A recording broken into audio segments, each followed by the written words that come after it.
Thank you so much for joining us tonight. My name is Elaine Economou. I am co-owner and co-founder of Move Wellness. I have been teaching movement and exercise to people of all ages, but especially women in midlife for more than 25 years. A couple of things to know about Move. We're a Pilates and gyrotonic studio with private sessions and group classes in Ann Arbor. We're a leading trainer of future Pilates teachers and have an instructor training program that runs every year that, by the way, always includes a few women in midlife. But what we're here to talk about today is our Move Well in Midlife program. It's a program that helps women build a consistent exercise routine using Pilates and strength training and mindfulness practices, using evidence-based tools to care for your unique bodies and our lives. So it's a pleasure to introduce Abby McCleery, our partner for nearly 10 years in the work we do, bringing wellness services to Trinity Health colleagues and patients. The team at Trinity has been a wonderful group to work with, and it's an honor to be a local small business partnering with them to support their initiatives. Abby's a registered dietitian, nutritionist with advanced training in public health and lifestyle medicine. She is part of the lifestyle medicine team at Trinity Health Ann Arbor, which provides supportive, evidence-based education grounded in the principles of lifestyle medicine, with the goal of empowering people with practical tools, expert guidance, and a compassionate approach to support health and long-term well-being. This webinar, Menopause and Nutrition, Real Talk, Real Tools. We have a few logistics and reminders. So you can see us, but we can't see you. You can use the questions tab at the bottom to submit some questions to us, and we encourage you to do that throughout the presentation, and we will get to as many as possible at the end. We cannot give out specific medical advice or answer specific medical questions. We will only be addressing questions in a way that benefits the whole group. So please send your questions at any time. We really want to have that dialogue as best we can at the end of the presentation. But last but not least, we will send a follow-up email with a copy of this recording, and it will also offer you some next steps on some of the resources that we'll talk about tonight. So I'm happy to pass it over to Abby. Thank you so much, Elaine, for that introduction. It's been great working with Move all these years as well. And I'm very excited to be here to talk about menopause and nutrition, and specifically the role that lifestyle medicine and a plant-forward diet can play in helping manage menopause symptoms and positively impacting long-term health. So today, we'll set the stage by defining lifestyle medicine and our approach to care. And then I'll provide some tips to help identify evidence-based information versus media hype. And next, we'll weed through some hot-button nutrition and menopause topics, including an in-depth look at a plant-forward eating pattern.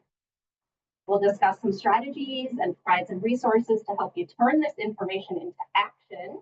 And finally, we'll have some time for questions at the end. So before we dive into the content, I really want to touch a little on our approach. Lifestyle medicine and the strategies we'll discuss today are rooted in science, but we also want to make room for these strategies to be refined by your personal experience and flexible enough to kind of work in your day-to-day life, right? We know that menopause impacts every woman differently, and we really encourage you to pay attention to how you feel and what works for you. Make choices that align with your values and your goals. We want you to be compassionate and kind to yourself. If you judge yourself based on what you eat, what number is on the scale, what size clothes you're wearing, it's really time to abandon that thinking pattern. I know people feel pressure to kind of meticulously analyze every meal or every workout against some mental checklist of beneficial criteria. And so many of us feel guilt and even shame if we don't kind of meet those standards, right? But it's important to realize that that all or nothing kind of striving for perfection attitude really doesn't serve us. Instead of focusing on one day or one meal, I think it's far more useful to look at the bigger picture and your long term habits. So that's what really moves the needle when it comes to helping with symptom management, reducing your risk of chronic disease, and just really overall aging well. I also think it's important to acknowledge that the menopause transition, although it's a vulnerable time, it's also an opportunity, right? It's a chance to take stock of your current health, to evaluate what's working for you or not, and to plan for that healthy future. I encourage you to think of trajectories. So, not just where you are in this current moment, but where your health is going and how you can influence that. And to really look to lifestyle change as the foundation to support moving towards that thriving state. Remember that you can control behaviors and not outcomes. I think that's an important reminder. And that aging well is not a passive process, right? So the goal of this presentation is for you to feel more agency over your health, for you to feel stronger, more resilient, and more capable through menopause and beyond. So, what is lifestyle medicine and what role does it play in helping us kind of move through midlife and the menopause transition? Lifestyle medicine is a medical subspecialty that uses evidence based interventions in 6 key pillars. You can see them represented there on your screen to prevent, treat, and sometimes even reverse chronic disease, as well as promote whole person health. So, whole health is not just the absence of disease, right? It's really that thriving state where we're feeling energized and balanced. Now, we want to be clear that we realize menopause is a natural process and not a disease, but we can still use these pillars as a lens to support our overall health through the menopause transition and beyond. So, the 6 pillars of lifestyle medicine are a whole food, plant forward eating pattern, daily movement, restorative sleep, connectedness, healthy stress management, and avoiding risky substances. And although today we're going to focus on that nutrition pillar, we know that these pillars are all interconnected and that it's important to take kind of stock of where we're at in each area and then identify where there are opportunities to add lifestyle behaviors that strengthen that foundation of whole health as well as align with our values. So as I mentioned, at the core of lifestyle medicine is that the recommended interventions are evidence-based. I want to acknowledge that there's a lot of noise out there right now around menopause, and we live in a world, unfortunately, where science is kind of increasingly filtered through algorithms or biases or just headlines. So it's quite easy to feel overwhelmed and confused, even misled, right? And that can result in increased fear and kind of a paralysis test. I do think that the issue is not just misinformation, though. It's also that a lot of us were never taught the skills to evaluate, what's credible, what's useful, and what actually applies in the real world. So I want to provide some high-level tips for identifying information and tools that are evidence-based, so helping us to kind of weed out the hype. First, I encourage you to go to the source. Headlines usually don't tell us the whole story, right? So if you can trace that headline back to the original piece of information, that original study or paper, and read that through for yourself, I think that's very helpful to give context to that headline. And then learning some basic scientific lingo, things like, understanding the different types of studies. Is this a feasibility study? Is this a randomized control trial? The study size, the specific population, the dose of that specific food or nutrient that they were giving. I think all those are really important to help determine the appropriate credence and weight to be given to those study outcomes. One question I like to ask, I think that is important, especially for nutrition studies, is in place of what? So if they're saying X food or nutrient is good or bad for us, compared to what? So what was it replacing or what was replacing it? Who paid for the study? That's often an eye-opening question. And is that influencing the results that are being presented? Um, can you verify any of the information in another source or from personal experience? So, kind of, is there replication of data? And then, what is the purpose of the information? Is it to inform us, to teach us something? Is it to sell us something? Is it to entertain us or persuade us? So, all kind of important critical thinking questions to have in mind when we have all this information coming at us. And I did want to touch on some hot button kind of nutrition and menopause topics that are getting a lot of attention in the media these days and hopefully help sort through some of that noise. The first one is soy. Soy seems to be a polarizing topic these days. But when we really examine the evidence, it shows us that a diet that includes whole soy foods. So these are foods that are, where the entire soybean is used, things like edamame, tofu, tempeh, that including these whole soy foods actually supports heart health, decreases the risk of some cancers, and supports bone density.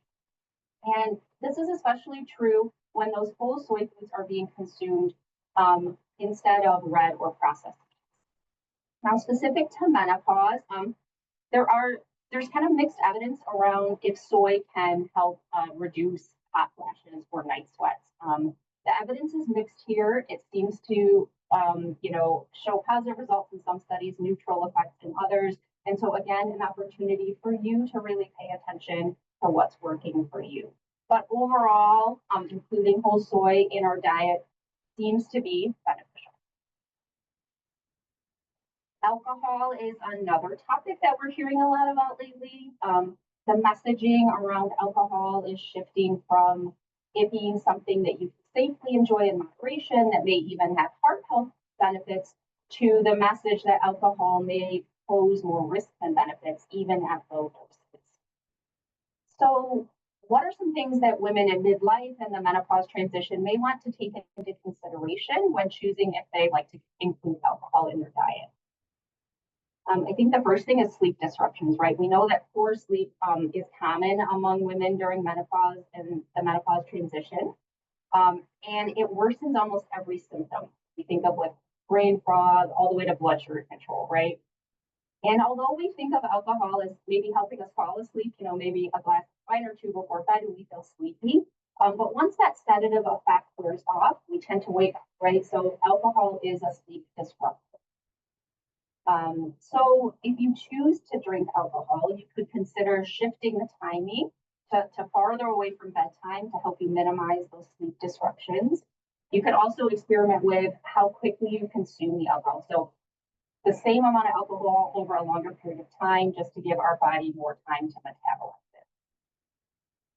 And then moderate to heavy drinking can increase the intensity and frequency of hot flashes and night sweats in some women. Again, this isn't across the board that folks notice this effect, but again, a place for you to pay attention to if it has you, and then decide accordingly if you want to continue to include alcohol. We also think about mood and mental health. The menopause transition is a vulnerable window for mental health. We know anxiety, depression, and irritability often surge during this time, just due to estrogen and the key role it plays in helping modulate some neurotransmitters. So while we might think of reaching for a drink to help us relax or ease that anxiety, alcohol can actually make those symptoms worse. So if you're looking to alcohol as a stress reducer, you could consider exploring other ways to more positively manage that stress. So taking a walk in nature, enjoying a fun mocktail or a cup of tea, practicing some mindful breathing or gentle movement. We also think about health conditions, right? So during perimenopause, changes in hormone levels can put women at increased risk for certain health conditions like heart disease and osteoporosis. And alcohol use may elevate these risks, and it also may be associated with an increase in the risk for diseases like breast cancer and breast cancer. So all important considerations to keep in mind when we're deciding if including alcohol is right for us. Also want to touch on protein. Protein plays a crucial role during menopause and midlife, as we do need adequate amounts to help maintain muscle mass, support bone health, and increase satiety or that feeling of being full. After 40, we know women lose muscle mass at an accelerated rate. And the loss of muscle mass doesn't just affect strength, right? It can drive things like metabolic decline, insulin resistance, and increased frailty over time. So paying attention to our protein intake is important. We do want to ensure we're having good sources of protein at each meal and snack. That being said, I do not encourage obsessively counting grams of protein, but rather maintaining kind of that big picture balanced approach. If you're looking to increase your protein intake, often breakfast is a place where we might consume less protein, so there might be opportunity there. And I think it's really key to point out that just increasing protein alone does not lead to increased muscle mass. You really need to stress those muscles and be doing that resistance training. So thinking that you're just going to eat more protein means you're going to maintain that mass or increase it. That's not true. We really have to include resistance training on a consistent basis. How much protein you need is really dependent on several factors, things like age, desired weight, and then your exercise type, frequency, and intensity. For those in midlife and the menopause transition, around 1.2 grams of protein per kilogram might be a good starting point, but these needs are really individualized. So we encourage you to meet with a registered dietitian and really, get those numbers that are tailored to you. We also encourage you to spread protein out evenly throughout the day, just to ensure that our body is able to use and absorb it in the most efficient way. What about supplements? So you may hear, in the media things about, creatine or vitamin D or calcium, B12, K2. Are these things we should be considering? And then you may have also heard specific supplements or herbal remedies touted to help with hot flashes and night sweats. I want to point out that this list here on the screen is from the Menopause Society and kind of their review of the evidence around using herbal remedies and supplements specific to hot flashes and night sweats. The conclusion that they came to is that they do not recommend any of these supplements listed here. And you can see the full list from the reference at the bottom, because they're just not shown to be effective to improve night sweats and hot flashes. And some can even be harmful. Those are those ones listed in green here. So especially important to consider that these may be associated with increased risk. When you're considering any supplement, we encourage you to speak with your doctor. The provider will be able to understand your health risks, your medications, all of those things that need to go into consideration, your current lab levels when you're considering supplementing. We recommend you avoid supplements with added sugars, fillers, or artificial ingredients. And look for these third-party verifications if you are going to include supplements. We know that supplements aren't regulated. And so in looking for these third-party verifications helps ensure that the supplement is free of contaminants and that it actually includes what it says. How about labs? I think knowing some basic lab values and body measurements can really help us understand where we're at baseline and where there might be opportunity for improvement, right? I want to point out that checking hormones generally is not considered useful unless you have very specific condition. So providers that we work with often, want us to get this message out there. The hormone fluctuations that happen during perimenopause, there's so many fluctuations, it's just not useful to look at that one snapshot in time. Things that might be useful to talk with your provider about checking, though, are things like the lipid profile, having accurate body weight, waist circumference, and waist to hip ratio measurements, making sure we're monitoring blood pressure, blood sugar, hemoglobin A1C, and then a bone density test for some women might be appropriate. And we encourage you to not just check those once, right? But to really trend them over time, again, thinking about that health trajectory. So from carnivore to keto to vegan, another topic where there seems to be a lot of controversy is what type of dietary pattern is best. As I mentioned earlier, a whole food, plant forward eating pattern is one of the pillars of lifestyle medicine. And so we're going to take a closer look at what that is and how it can be a powerful tool in helping to manage some menopause symptoms as well as support long-term. So you may hear me say plant predominant, plant forward, plant based. Those terms are all interchangeable, really describing an eating pattern that emphasizes whole and minimally processed plant foods like fruits, vegetables, whole grains, beans, nuts, seeds, and legumes. And it's important to point out that eating plant-based does not necessarily mean eliminating all animal products or being a strict vegan or vegetarian. In fact, you may have heard these terms. These are all types of plant predominant eating patterns. Flexitarian is a person who eats mostly plant foods, but occasionally may have dairy, eggs, fish, poultry, and meat. A pescatarian, again, mostly plant foods, but may include dairy, eggs, and fish on occasion. Vegetarian, mostly plant foods, but might eat dairy and eggs. And then a vegan, only plant foods, right? No animal products at all.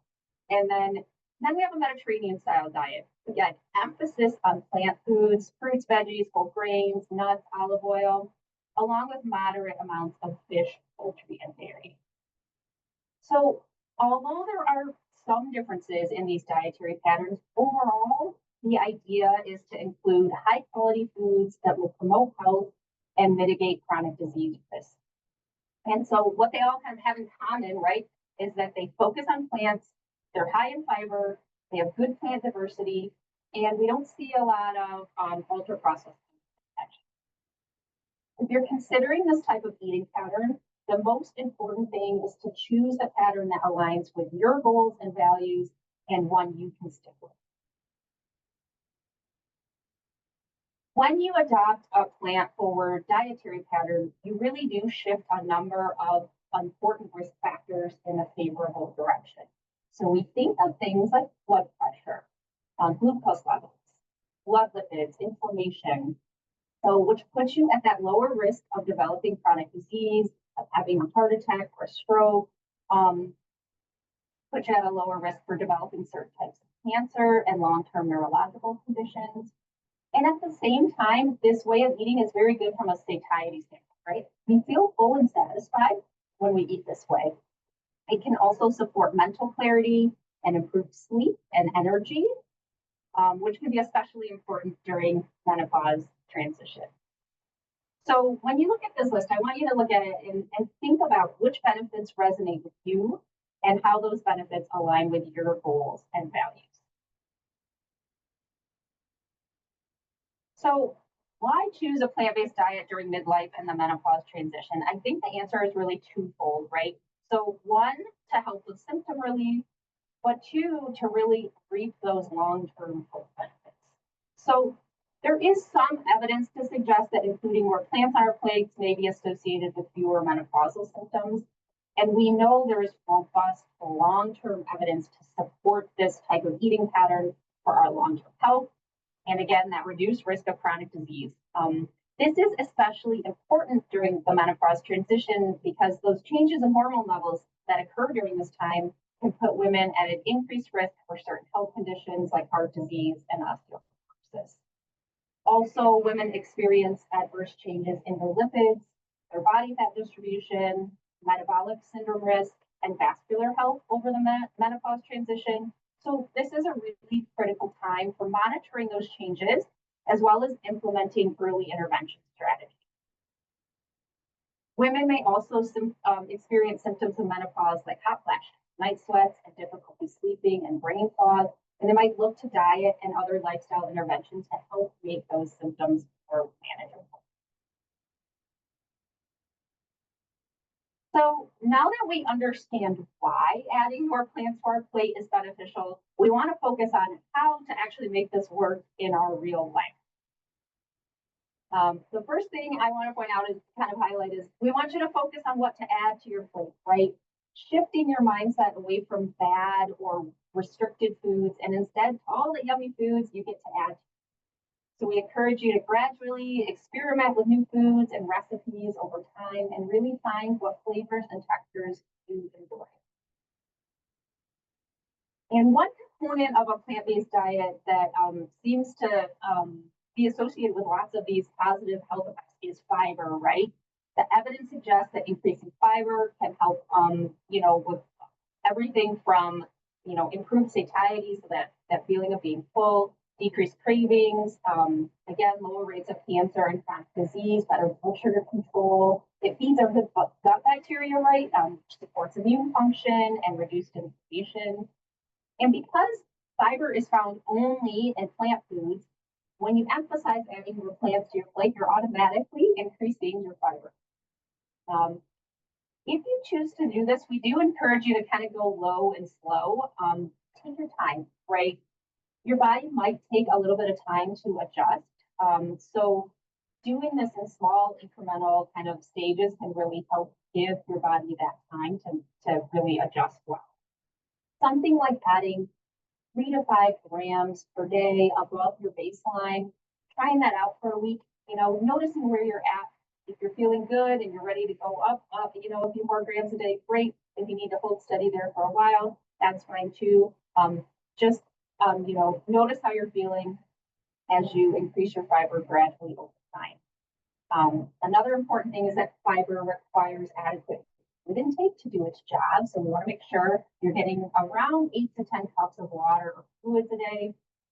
And again, that tolerance varies per person. So continue to experiment with different foods and different textures.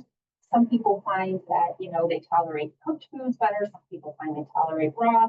So again, being patient with yourself as you start to notice what's working for you.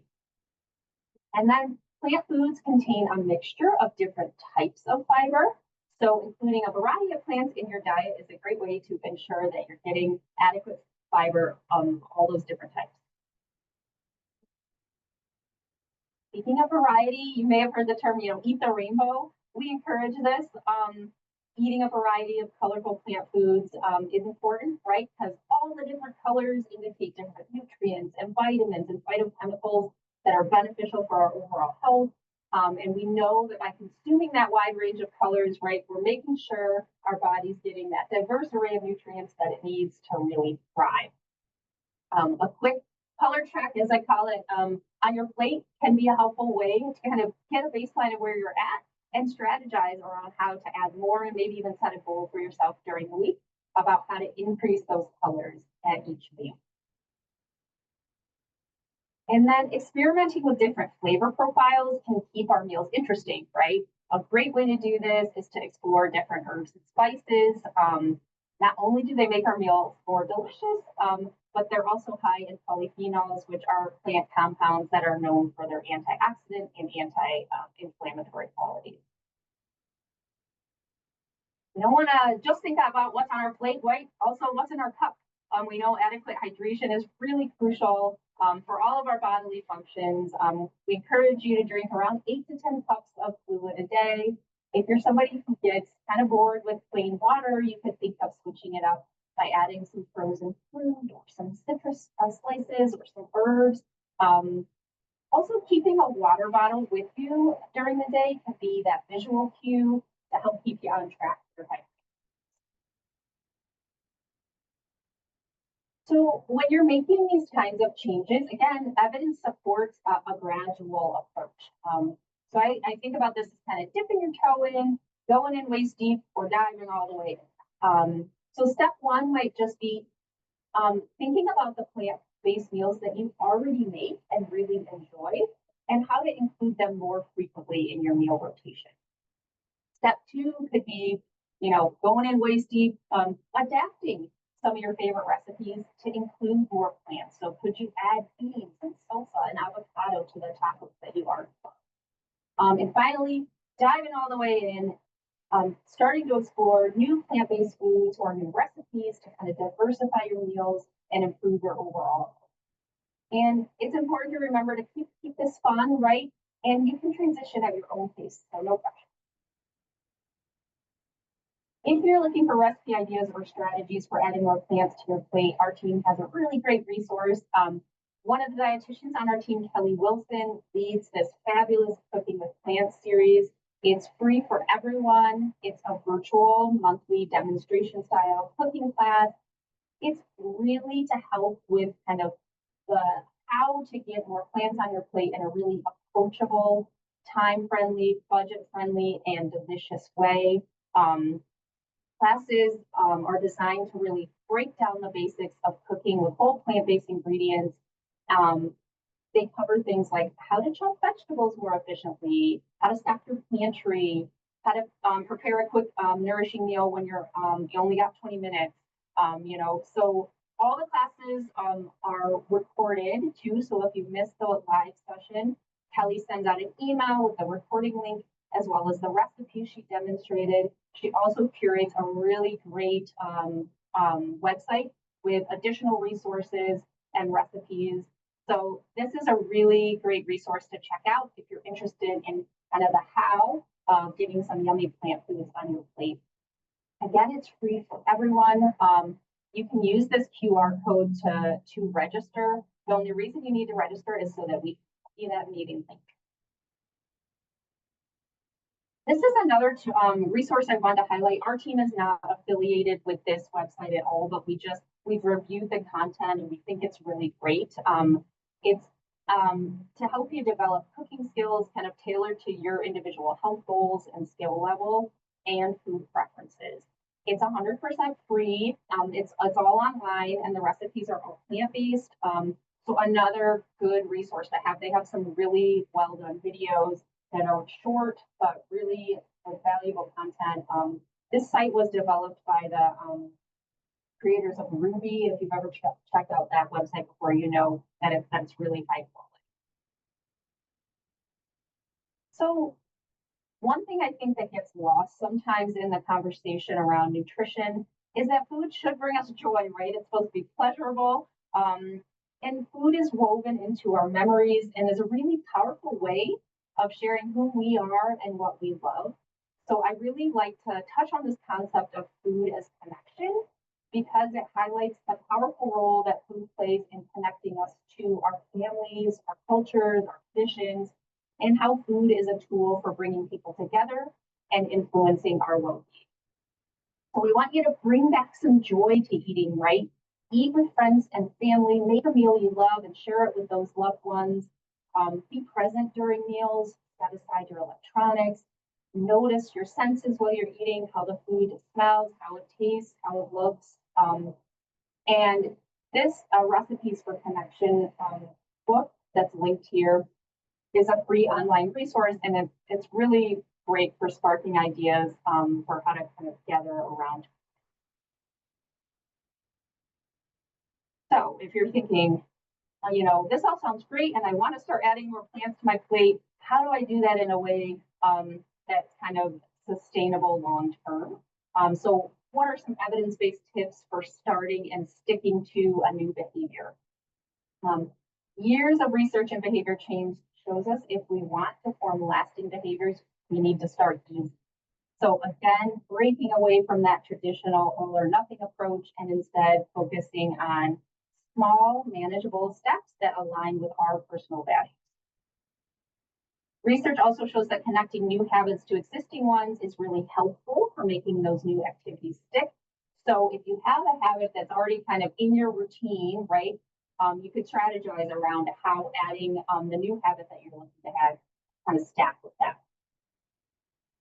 Being intentional in designing our environment for success is also important. So thinking about surrounding yourself with visual cues and people that support the positive changes you're making. And then being thoughtful about where in your schedule you plan to incorporate your new habit. Designing a schedule that works for you is really key. And then we encourage you to celebrate your successes, no matter how small you think they are. Evidence shows that it's essential to really celebrate each positive step that helps build our self-confidence and self-efficacy, helps us stick to that new habit as well as add more new habits. If you're looking for a couple ideas to just kind of try this week, here's a few to choose from. That color exercise, just noticing how many colors you're eating during each meal, and maybe making a goal for yourself to increase that number throughout the week.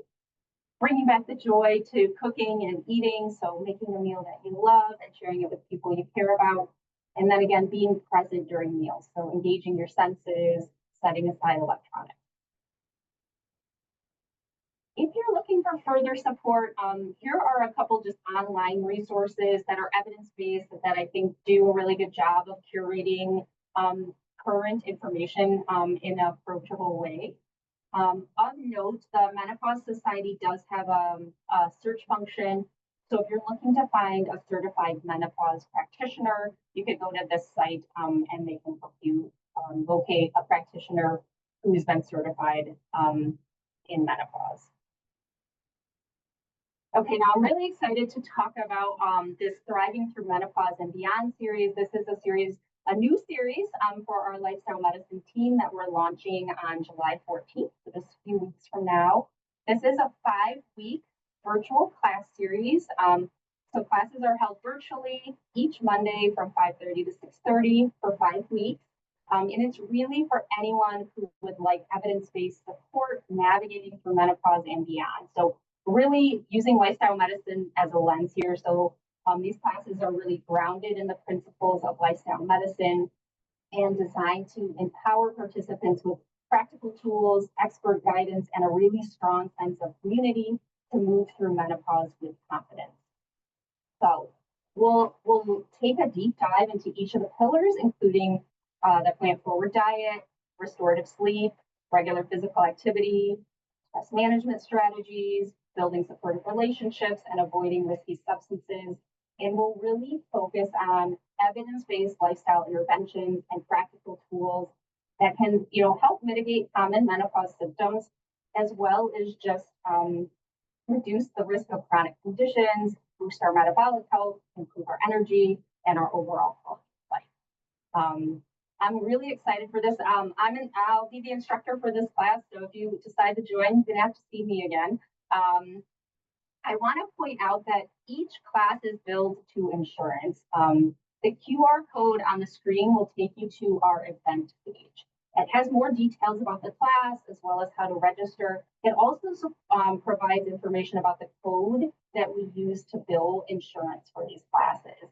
And we encourage participants to reach out to their insurance provider, provide the information that we listed, so that you're sure upfront about what your coverage is for this series. Again, this starts July 14th, and we're registering now. I'm going to turn it over to Elaine so she can speak a little to Move Well in Midlife program and other supportive resources that Move has done.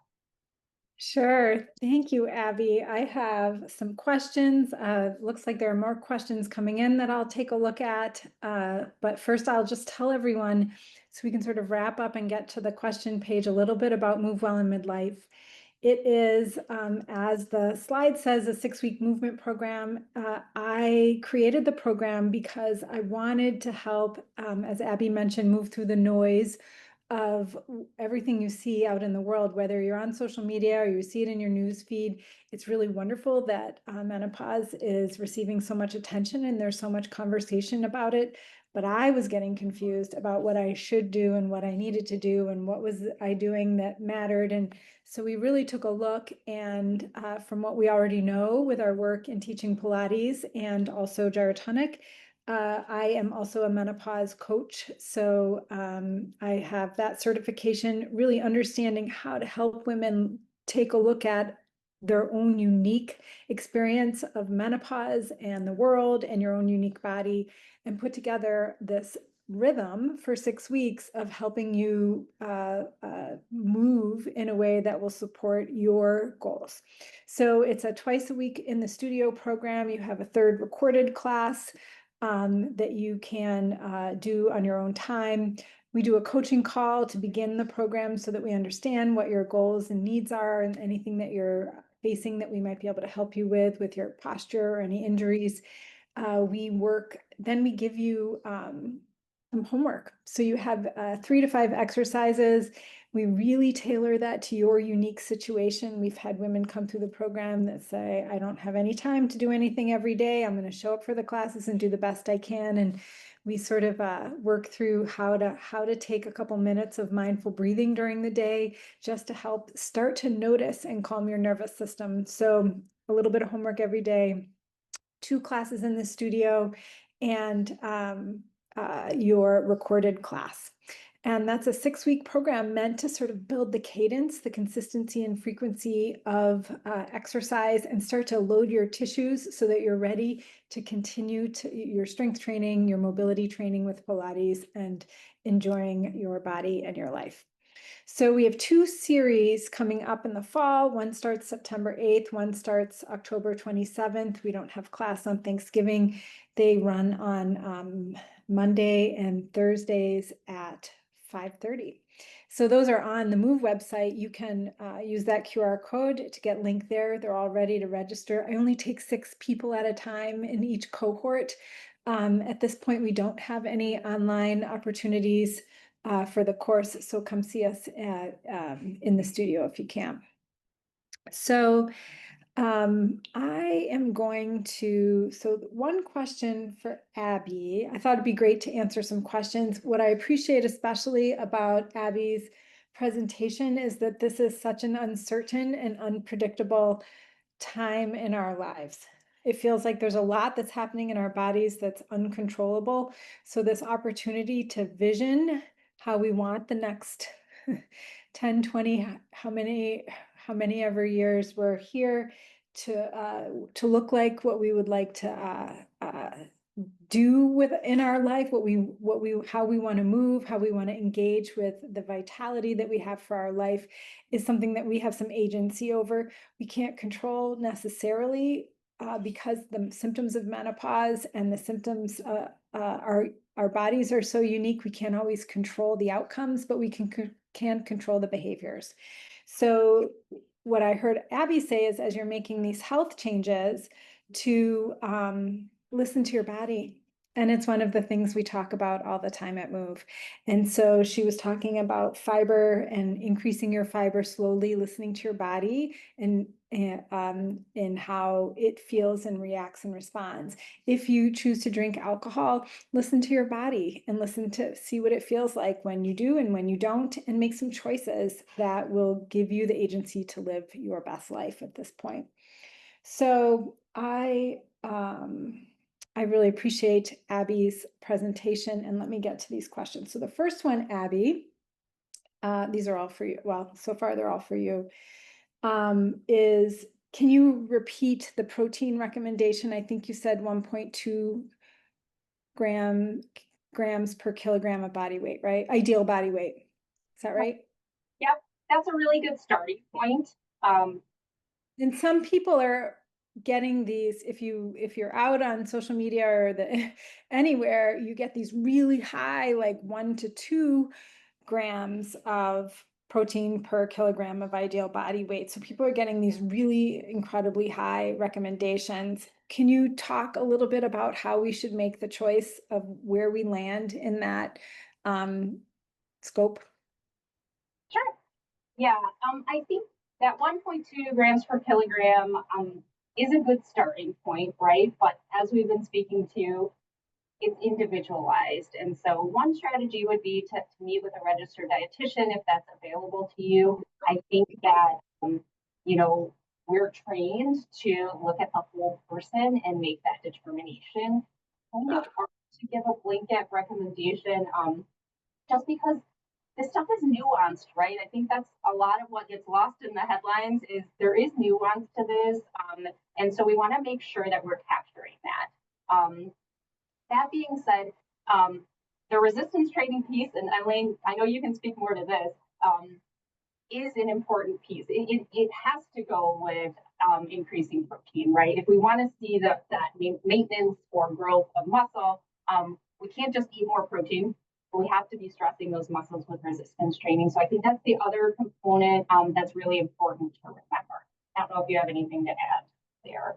Yep, I absolutely agree. And I also appreciate the recommendation to listen to your body, because if you jump from 70 grams of protein a day to 150 grams, the trains aren't going to be running on time, and it's going to be really hard to function. You're not going to feel so good. So I think that increasing slowly over time, no matter what you do, both from a exercise and strength and load, and nutrition. So, and I think the same is true about fiber, correct? Like, as you're increasing your fiber, just pay attention and do it as your body is able to tolerate it. Correct. Low and slow is definitely the way to go with fiber. It can cause some discomfort, right? So, but we know that if you're doing it slowly over time and keeping those other things in mind, like making sure you're getting adequate hydration, you're moving around, that our bodies will adapt to it. But you want to be patient with yourself, right? And do it slowly over time. Notice what's working, what's not. And go from there. So low and slow, definitely the way to go for fiber. So let me just touch on fiber, because I had two questions just based on what I'm hearing out in the internet world. Is the goal 25 grams of soluble fiber? So technically, I believe that's the stated goal for women. When we talk with folks, we say aim for around 30 grams. How many grams? 30? 30. Right now, the recommendations vary between men and women. I believe women, the stated goal is 25 to 28 or something like that. Again, most Americans, I think, only get 15 grams a day, right? So there's lots of room for improvement here. And so adding those diverse plant foods is a great way to make sure that you're kind of automatically increasing your fiber intake. And then numbers, right? You want to have those numbers in mind, but again, not get so caught up in counting, every nutrient, every meal. That can really become exhausting and kind of suck a lot of the joy out of eating, right? So good to have that information, but also good to balance it with, kind of that bigger picture. Yep, I appreciate that, because we have all grown up in such a calorie focused life that it's been so much pressure about what to eat, what not to eat. And it feels like eating a more healthful diet can allow you, as your body adjusts to it, not to worry so much about counting anything, and just enjoying it. So thank you for that. So I have several questions. One, this is my question. When you say 8 to 10 cups of water, how many ounces? This is my water bottle. I can't drink 8 to 10 of these a day, but can you tell me how many ounces in a cup? I didn't know it.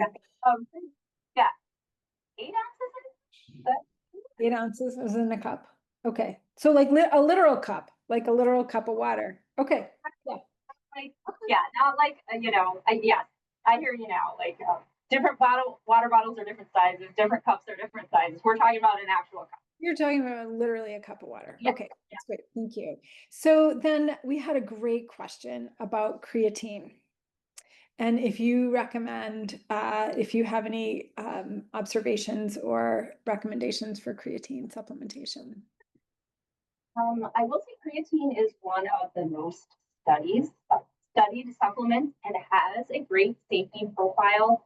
Most of the studies look at kind of that 3 to 5 gram dose per day, and most of the studies look at using creatine as a way to kind of build muscle, right?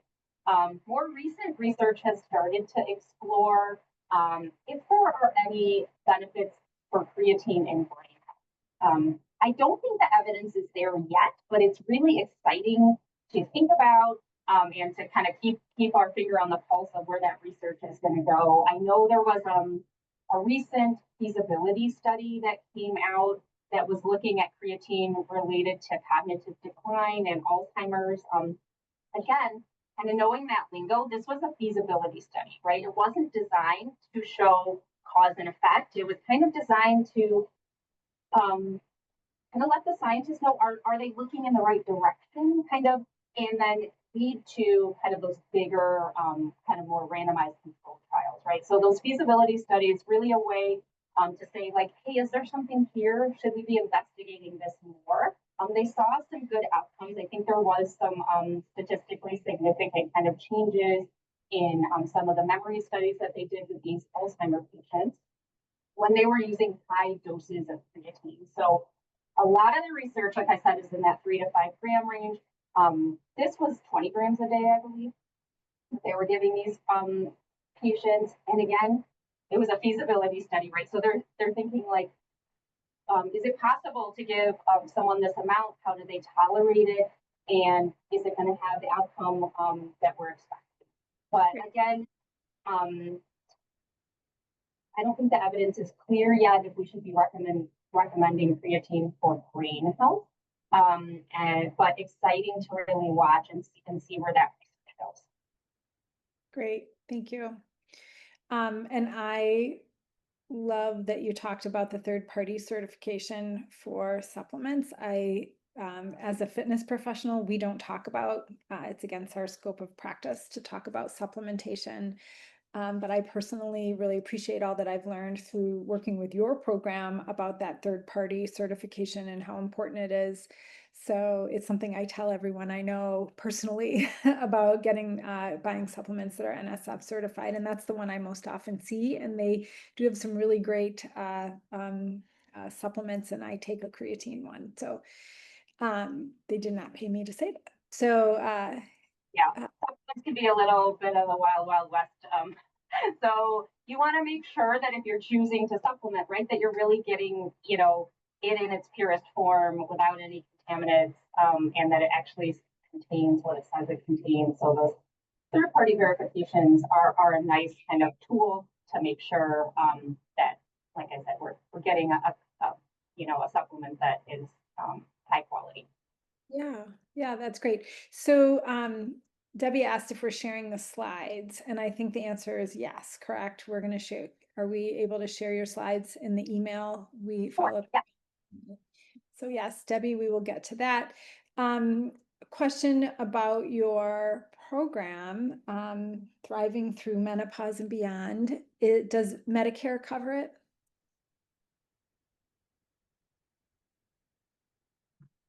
That is a good question. I always hesitate to talk about insurance coverage because it's just like I know some information, but I don't know all of the details. And so if you look on the event page, it will give you the code, and you can simply call and ask if this code is covered, and they should be able to give you that information. I'm really sorry I don't know that up front. I just don't want to misspeak to it. Just like with everything else, there's a lot of nuance to insurance coverage, and I just don't want to give any misinformation. But that CPT code that we list on the site, they'll know what that means, and they'll be able to search it and see about coverage for you. And then, Abby, will you run your program again in the fall? Yes, we're planning on it. So the pilot kind of launch is the one that starts on July 14th. We're gonna look at how much attendance we get, how much interest is there, and then kind of look at fall dates based on that. But I do anticipate that we'll have another program in the fall. We're actually also looking to set some 2026 dates. Those will all be, once we have those set, they'll all be on that event site as well. People will be able to see what we got. Good. And then the last question that I have, and I'm just going, if people have one or two more, we might be able to get to them in the last few minutes, but the last one is a biggie. What about fat? How should I look at fat in my diet? For instance, I eat a lot of yogurt and wonder what type of yogurt is best for me. Yeah, so we've probably, heard information about low-fat dairy versus full-fat dairy. We do want to pay attention to the fat in our diet, again, with that big picture lens, right? We know that saturated fat, so the kind that is kind of solid at room temperature, is the kind that can influence our lipid profile in a negative way. So that's one to look out for, where when we think about polyunsaturated, monounsaturated fats, those tend to seem like they have kind of more health benefits, and maybe can have some, more positive effects. So when you're looking at dairy, I think there's a few things to look at and kind of consider for your personal preference. Just because something is low fat doesn't mean it's better for us, right? And a lot of times, what I see with yogurts in particular is that when they're taking out the fat, they're putting in a bunch of sugar or they're putting in a bunch of additives, right? That maybe aren't beneficial. So fat brings a lot of satiety, right? Helps us feel full, helps us feel satisfied. It brings a lot of flavor. So kind of what I was speaking to earlier about in place of what, a lot of times when we move to a low fat, we may see more sugar come in, more added sugar, more fillers, and things like that. And so I encourage you to look at the ingredient list, not just like the nutrition facts label, but the ingredients, right? And what we want to see there is a list that isn't this long, right? Maybe, foods we can recognize, things we can recognize, ingredients we can recognize, and then take the fat content kind of in consideration with that larger view. Do you like the taste of it? How much are you having? How often are you having it? And then is it if they're taking out the fat, are they just adding in some other things that also might not have the effect on our health that we want? Right. That's great. I am Greek and I love my whole milk Greek yogurt for breakfast. And I, put my blueberries on top. And so I'm with Elizabeth, having the yogurt every day and wanting to, but yogurt, in the fermentation process has some sugar in it. But if you're eating whole milk yogurt, that's milk basically, and nothing else, then you know that whatever you're getting is naturally occurring. Is that correct? Correct. Yep. And so you do want to look for those added sugars, right? Dairy products themselves, have lactose. That's a form of natural sugar. You really want to look for those added sugars, see if they're adding in additional sugars that weren't already present in the product. Yeah, So, great. Let me make sure. I think we did it. I think we answered all the questions. Um, I'm going to just watch that little Q&A box and make sure nothing else pops in at the last minute. My okay. fun fact is, and you can corroborate or we could play a game like, am I right or am I wrong? Avocados have a lot of fiber, don't they? That's true. You find fiber in unexpected places. I think people think fiber is just like really hearty whole grain. I love broccoli, but yeah. Skin. That's where a lot of the fiber is. So fruits where you eat the skin, berries, apples, things like that. Good source of fiber. Um, Again, it's pretty easy to meet that fiber goal when you start adding plants to your plate and thinking about kind of the different colors. So Yeah. Well, this is great. Thank you so much, Abby. What a wonderful presentation. And I appreciate so much how you contextualized it around the opportunity we have at this stage of life that might be a little unpredictable and uncertain. Um, so we have your Thriving Through Menopause and Beyond course.